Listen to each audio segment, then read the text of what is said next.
Hey guys, welcome back, or two if you're new to the channel. I'm Marissa. And today, I was like, what can I talk about now? I've done books, I've done chocolates, I've done cookies.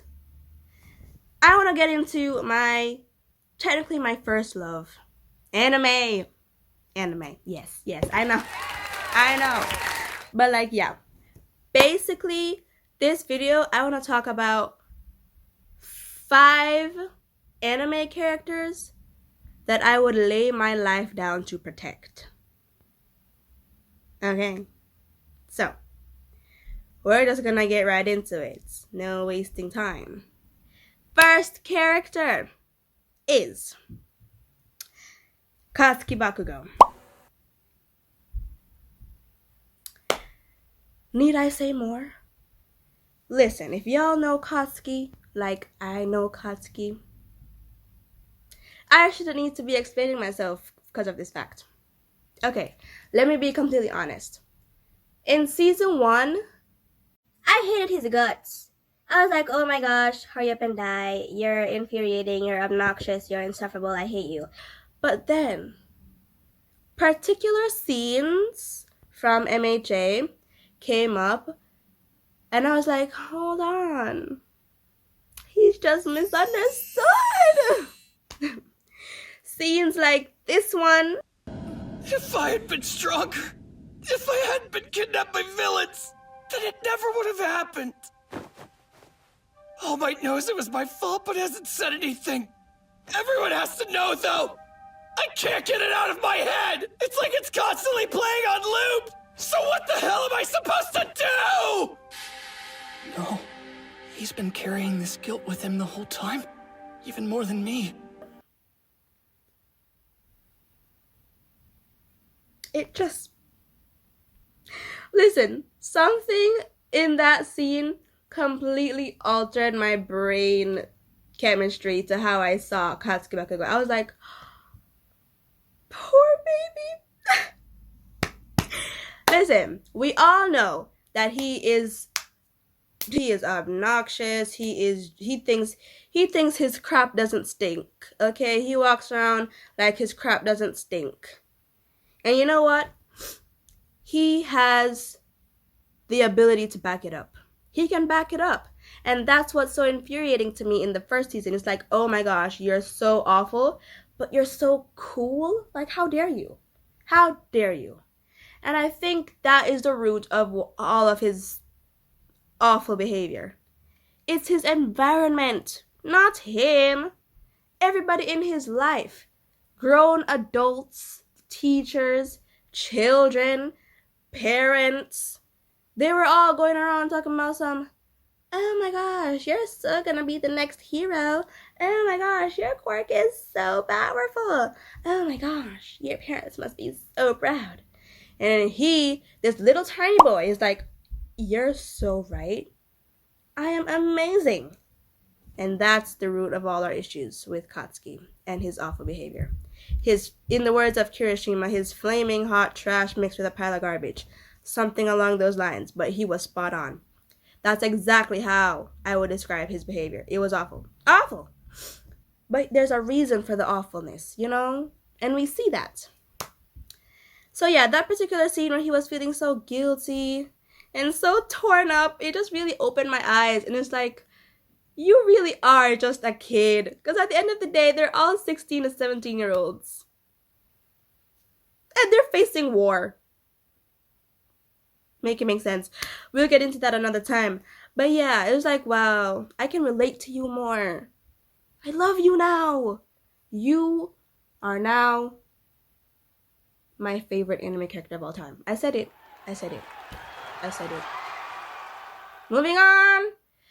Hold on. Let's not move on. I have a little bit more to say. There was also one more scene, and I think fans of MHA and fans of Bakugo know what I'm talking about. This particular scene of Bakugo really just... Here it is. Saying this out loud doesn't change a thing, but it's how I feel, Izuku.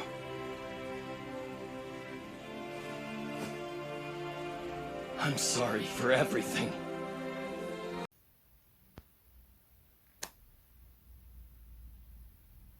Jaws were dropped. Mine, Deku's, the ghost in my room, everybody was shook. I was speechless for like 30 seconds before I started screaming like a mad woman. And then crying. There's nothing more to say. That was when it was truly like, wow, I love you. And I'm going to protect you with everything that I have in me. Not that she needs my protection, okay? This man, he can just go, woo, and I'm dead. Dead. He doesn't need my protection. But nevertheless, he has it. And that's all that matters. Next character.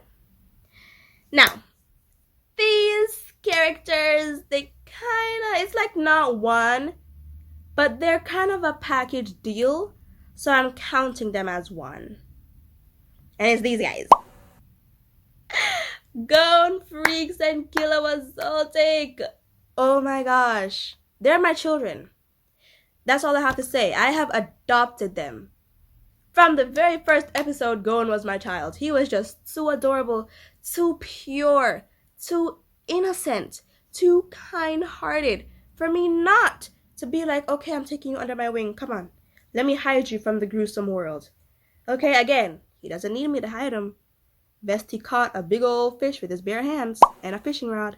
He doesn't need me. Nevertheless, he has me. And his auntie. Anyways, so yeah. First of all, if you're gonna watch Hunter x Hunter, it's literally impossible for you to not like Gon Freaks. If you don't like Gon Freaks, you're a psychopath. You sit down and you watch Hunter x Hunter and you don't like Gon Freaks, you're a psychopath. That's all I have to say. Get help. Really. And I mean that, truly. He's impossible not to like, not to love, not to be protective of. But that's Gon Freaks. Killua Zoltik, however, the same darn thing. The same thing, okay? First time, oh my gosh. I'm just remembering the very first few episodes. They were so tiny, little itty-bitty little children. Wow. Maybe I should rewatch. I miss them. But yeah, I adopted Killua too. He rode in on his skateboard, blank-faced, pale as a ghost. And I was like, who are you? At first I thought he was going to be mean. One of those a-holes to Gon. But no. He was super sweet. He was too cute. He was like, huh, same age as me.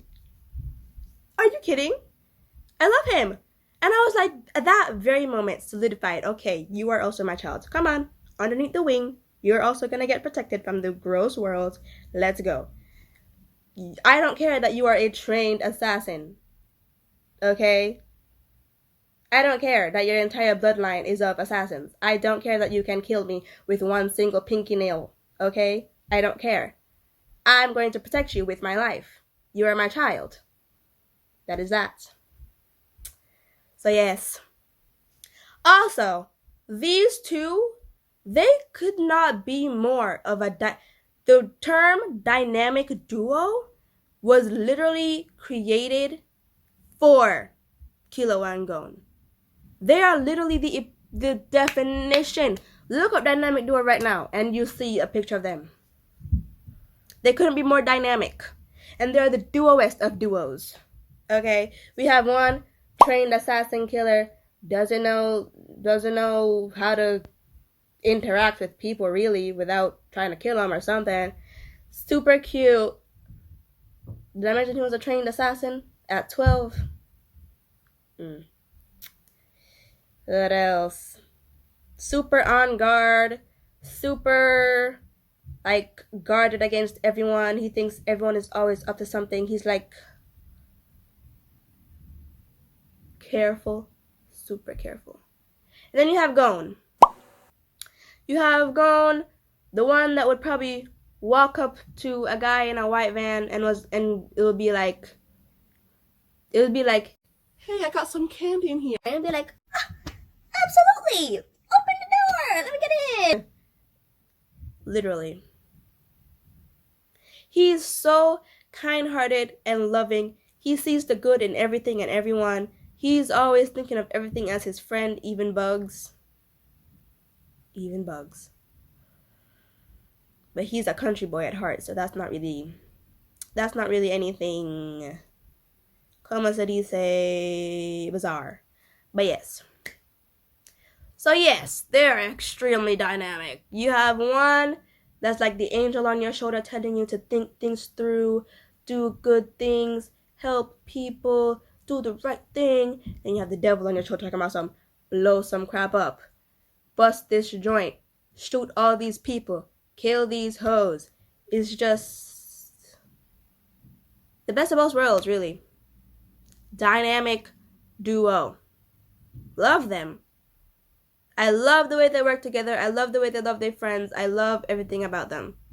And because of Gon, Killua also becomes more trusting and open to the wonders of the world and isn't as guarded towards other people or careful. And because of Killua, Gon learns to be more guarded and careful of people. Well, not really.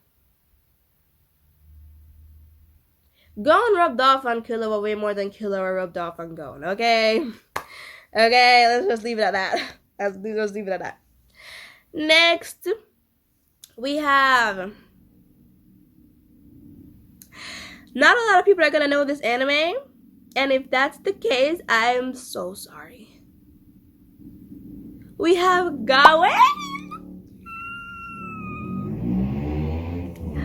Gawain from Rising Impact, the sweetest, cutest little boy. If y'all don't know, Rising Impact is a golf anime, but it's not like those boring animes where it's just a bunch of competitions to see who gets to the top. There's competitions, except there's some overpoweredness involved. Like, these people are brilliant, talented even, and Gawain is one of them.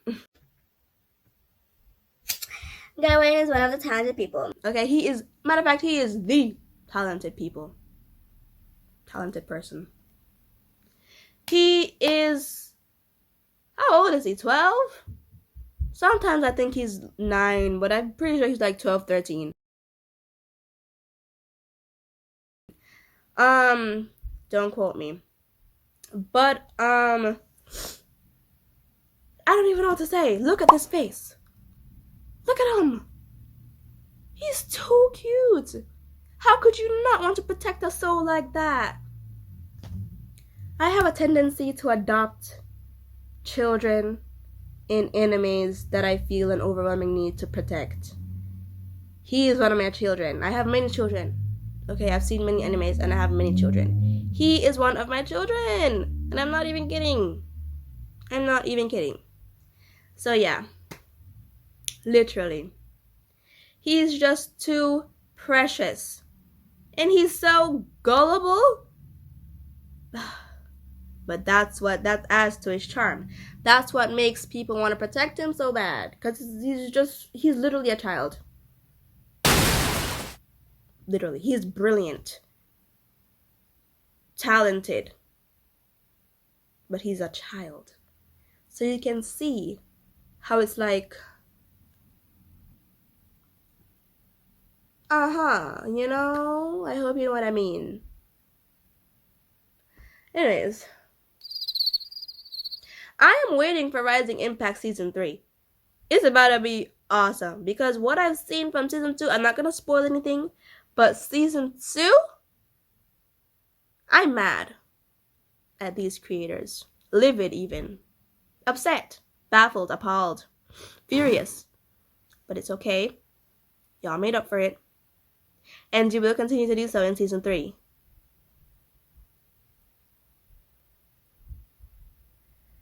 Moving on. That's all I have to say. You can't see this face and not want to protect him. I don't need to say anymore. Gawain, okay? Full stop. Protecting. He's my child. Underneath my wing. I will die for him. Die. Next one. We have Hinata Hyuga from Naruto. And yes, I say from Naruto because I know that all of you anime fans, all of y'all know Hinata, okay? I don't need to say from Naruto, but I need to specify from Naruto. This Hinata Hyuga. I will protect her with my life. I will die for her.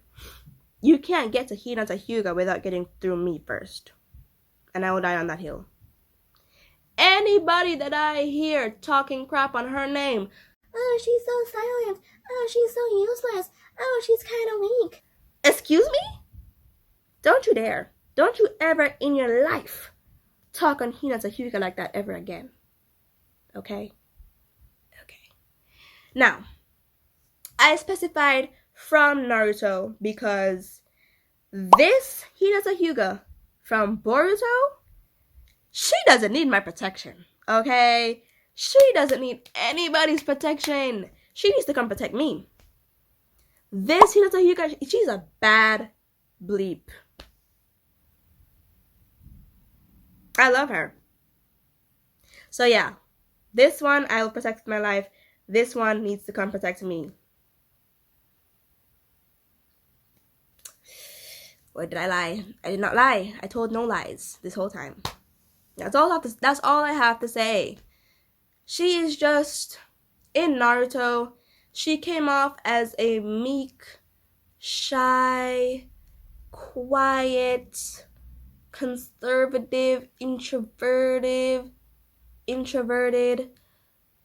girl that just had a hopeless crush on the class clown, the class doofus. We've all been there, okay? Don't judge my girl. We've all been there. But, and yes, she was all of those things. She was shy. She was meek. She was quiet. But she was not weak. She was not weak. She just lacked confidence in herself and her abilities because of her awful lineage. I'm not going to get into that right now, but let's just say I have some things to say. Moving on. My girl's not weak, okay? She can take you down with a blink. A blink. See these eyes? These eyes have seen things and done some things to some people. Moving on. This is my last one. Yeah. Last but not least. Did I save the best for last? Maybe. I don't know. But last but not least, we have... If you know, you know. We've got Haruka. Listen. If you know, you know. Windbreaker is amazing. Haruka, specifically, he has my heart, okay? I love him. And this is why. This is my theory. I thought about this, okay? I was like, why do I feel such a strong connection to him already? It's just episode 2. I was confused. I don't like anime characters so quickly. I'm always skeptical at first. Because anybody can be a villain. Anybody. But yeah, so I was like, something not adding up. And so I dug deeper. And as I continued to watch these episodes, it started to unfold in front of my eyes and my mind. Haruka is basically Katsuki Bakugo and Naruto combined.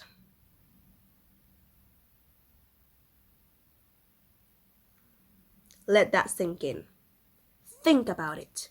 He has the temper, the tenacity, the disrespect.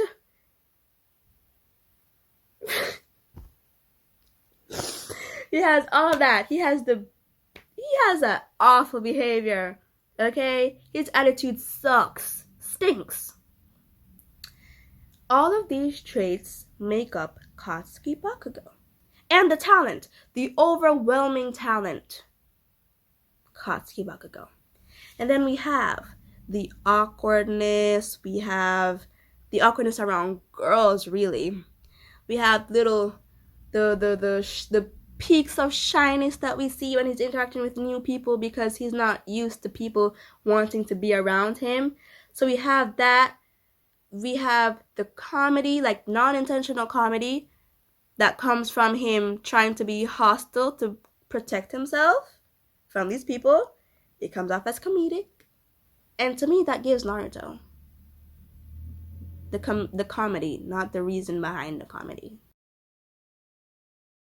If that made sense. All in all, I see more Katsuki Bakugo. Listen, he's basically Katsuki Bakugo. Forget the Naruto part. Forget I said that.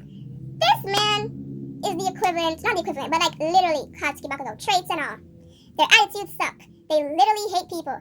Or else Haruka wants to hate people really, really badly. She's a sweetheart. They both don't know how to handle people. Haruka's reason is far more manageable than Katsuki's. Not gonna get into that. But yeah, literally, their talent's overwhelming, overpowering. Like, they walk around like their crap doesn't stink, wanting to do everything alone. And they can back it up. They have backed it up. Proven it. Twice. 3 times sometimes even. Maybe. You can blame them. So yeah. I just see a lot of Bakugo in Haruka. Matter of fact, let me actually jump on here real quick and say, I take back what I said about Haruka, that he doesn't remind me of Naruto. He does. He has the traits from Naruto where he's the boy who doesn't have anybody, doesn't have any families, any friends. Everybody was afraid of him because of his appearance, because of what he was capable of, because of what he could do, the disaster that he could have created. Like, are we getting it? Are we getting it? Am I alone in this? If so, that's okay. That's okay with me. But yes, Haruka and Naruto, in terms of broadtopsy and lifestyle. And that's all I have to say. And that is why I love him so much. That is why I would lay my life down. That is why I would lay my life down for him.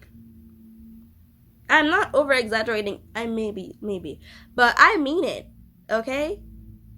Again, he doesn't need my protection, but he's going to get it.